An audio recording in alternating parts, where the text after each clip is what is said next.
성전 봉헌식이 펼쳐지는 과정 속에서 솔로몬은 지극히 감격한 가운데 봉헌사를 말하기 시작합니다. 그야말로 성전 건축과 봉헌이라고 하는 일생일대에 솔로몬에게 맡겨진 사명을 완수하는 시간이 되고 있습니다.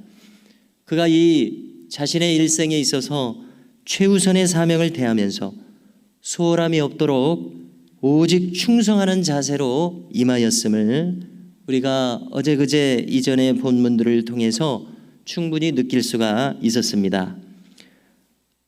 돌이켜볼 때에 누구나 다 자신에게 고유한 사명을 부여받았음을 우리가 알게 됩니다.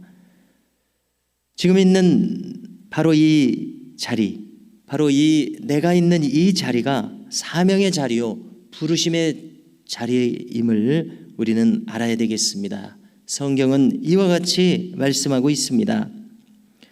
누군가 이렇게 이야기를 합니다.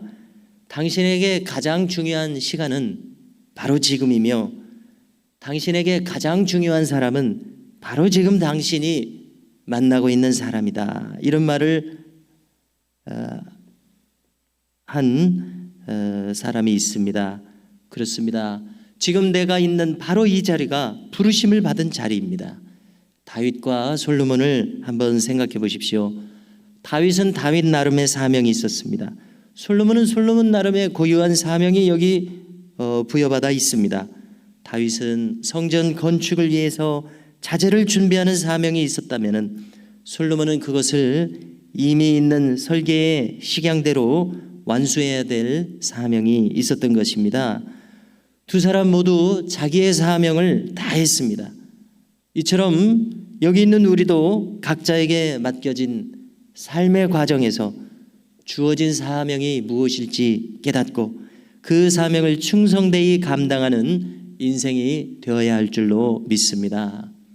오늘 말씀되어지는 솔로몬의 봉헌사를 주목하겠습니다. 12절에 보니까 여호와께서 캄캄한 데 계시겠다 말씀하셨사오나, 자, 이 말은 무엇인가 하면은 늘상 하나님에 대해서 따라다니는 그런 표현입니다. 흑암 중에 계신 하나님, 흑암 중에 계시다고 하나님을 그렇게 일반적으로 표현하게 되는데요, 바로 그것을 가리키는 말입니다. 캄캄한 데 계시겠다고 말씀하셨으나 지금 이 성전을 저로 말미암아 짓게 하시고 영원히 거하실 초소로 삼으셨나이다. 이렇게 선언하고 있습니다. 하나님께서 하게 하신 일입니다. 이것은 먼저 부왕 다윗을 통해서 전수받은 사명이었습니다. 이것은 다윗과 솔로몬을 이어서 하나님께서 친히 맡겨주신 사명이요, 동시에 한마디로 다윗 언약이라고 일컬어지는 사명이었습니다. 이렇게 선포하고서 솔로몬은 몸을 돌이켜서 백성들에게 말합니다. 그는 먼저 벅찬 마음을 가지고 백성들을 축복하고 있습니다.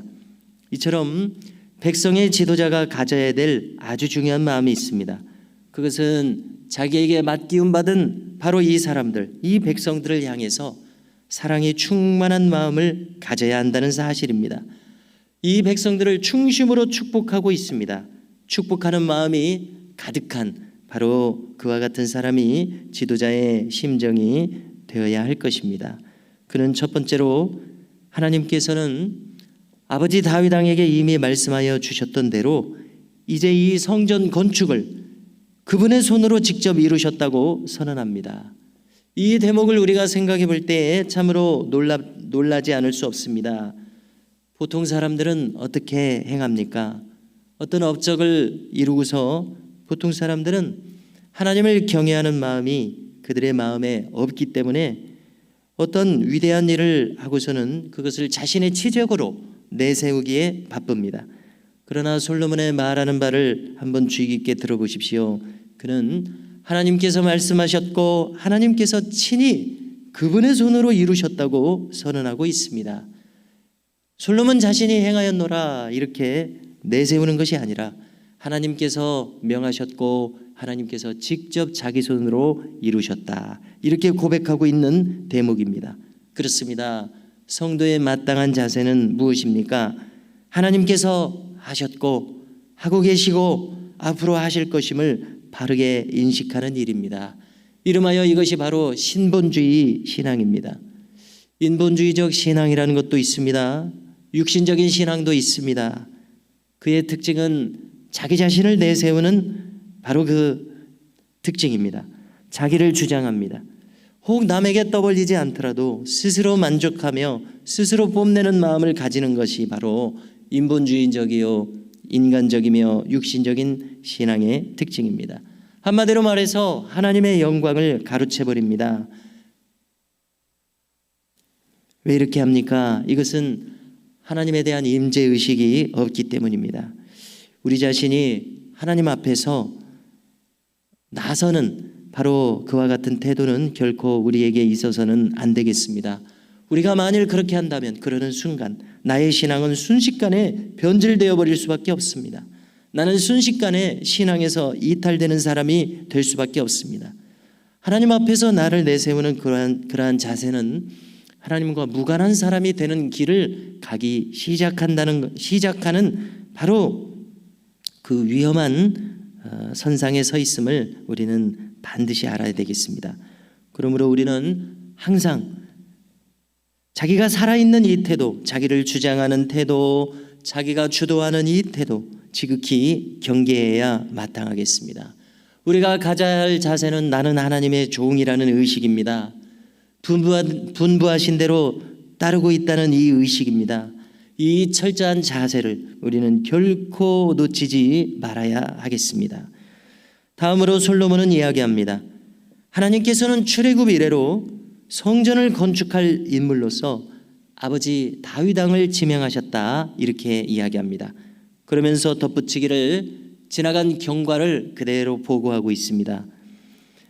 하나님께서는 다윗이 직접 짓지는 못할 것이요 그의 아들에게 맡기실 것이라고 말씀하신 사실을 그대로 언급합니다.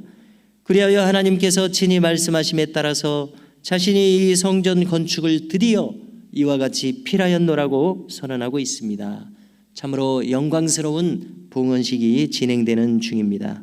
성도 여러분, 어떠한 시대든지 어떠한 장소이든지 하나님의 이루시려고 하시는 뜻하심이 있다는 것은 자명한 일입니다.